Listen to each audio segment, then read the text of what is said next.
Hey there, Liam. How you doing?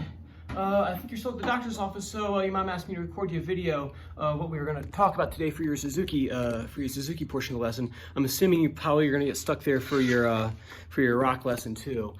So I'll go ahead and probably plan on making that. I'll try to do that as soon as I finish making this video. Go and get this situated here. There you go. Cool. Hope your life is going well for you, and hope practice is going well too. Since school's starting back up again. There are two things I want to talk about today with your Suzuki practice. Number one is your right hand technique. We're going to do two concepts with that. And then second thing I want to talk about is your left hand, give you a left hand exercise that will kind of build off and kind of get you ready for the next couple pieces in book 2. So cool, let's get to it. So the one thing I want you to keep on working on is your thumb and fingers rest stroke. It's getting better. I think we checked out your Allegro last week, and that thumb and free stroke, or sorry, the free stroke thumb and rest stroke index and middle is looking a whole heck of a lot better. So you have the making sure that we come back every time for a rest stroke when we have play with the thumb. I promise you we're getting the free stroke, but we gotta do things the right way and go through the order.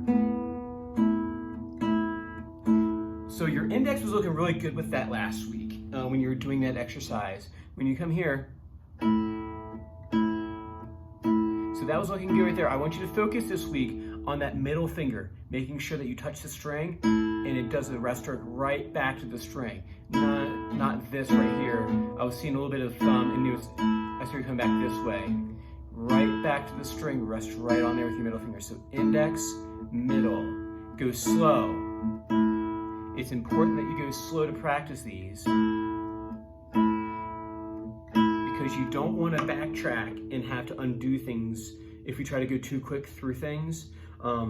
I always appreciate students being that into what we're doing, that they want to move forward, but we gotta make sure we take our time, make sure we do things the right way first time. That'll save you work on the back end, a huge amount on the back end. Having to go back and rework technique. Take it from me, you don't want to do that, man. So anyway, so continue to work on that. Actually, even go back to the Allegro preparations where you have middle, thumb, index, thumb. This is the top one up here. Making sure your thumb is out in front of the fingers. We have middle, thumb, index, thumb, and then together. Middle, index, middle, index. Make sure to practice that. And then you can go to a section of Allegro. I guess one good section would be the opening the first two measures is a good enough spot where you have the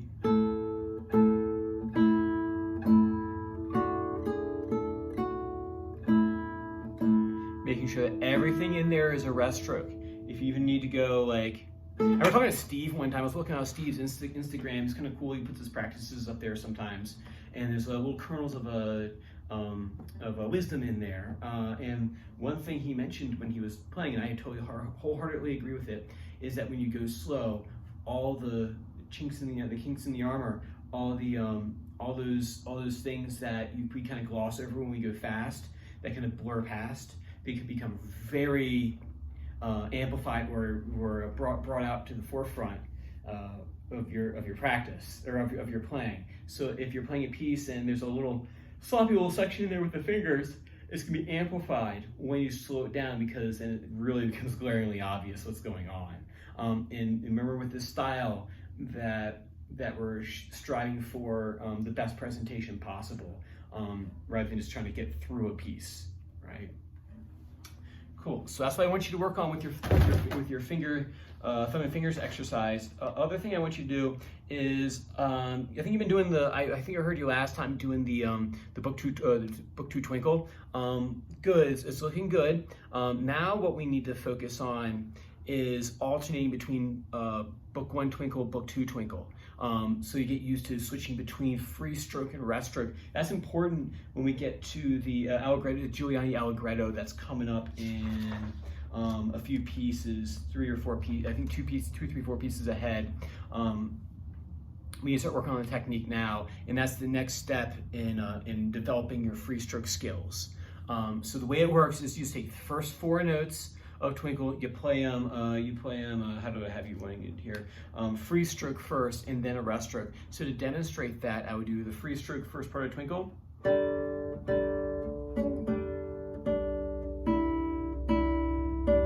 then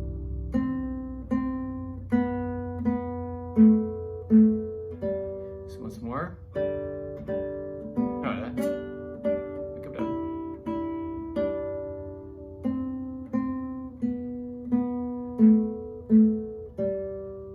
So you're going to get used to switching back and forth between the free stroke and the rest stroke. That happens measure 9, the allegretto. So we'll make sure we start preparing that. And the next thing you would do with that, you can actually flip that backwards. So you can even do rest stroke first, so 2,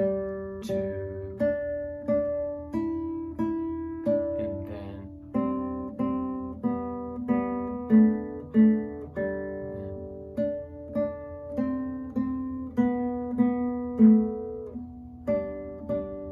then notice my hand when I do that, how I go from a rest stroke position over here to go,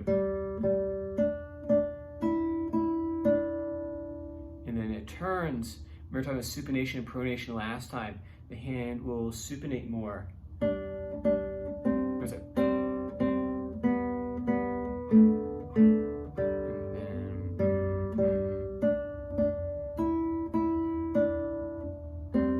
there's that turn of the hand.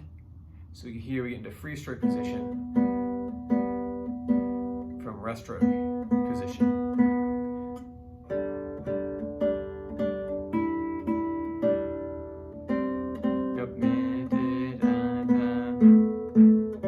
So I want you to practice that, switching between your, this is called the Kossler Twinkle, because the teacher, the Suzuki trainer who came up with this exercise named Bill Kossler. So he's a wonderful guitar player. Just check him out if you have a chance. Yeah, so that's what that one's called right there. Next, second thing I want you to work on is the left hand exercise, like I said before. This one goes off of the Allegretto by Giuliani. That's number 6 in the book. So what we'll do for this one, it basically is, it was based off of the first 8 measures of that piece. And what it is just more of your free stroke exercise, right? Your guitarist wave, right? I and M just on the 2nd and 3rd string. I wrote in tab. I usually don't do that for you guys, for you Suzuki kids, but or people, but since you already read rock tab, I went ahead and just tabbed it out anyway. I figured it'd be easier for you.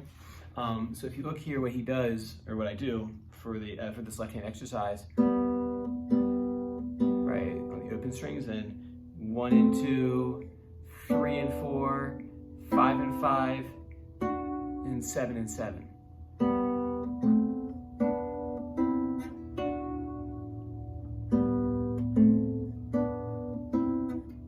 So use fingers 1 and 2 for strings 2 and 3. Scooch that up 2 frets to 3 and 4. 5 and 5 with my pinky and my 3rd finger. And for the same thing here for the 7th fret.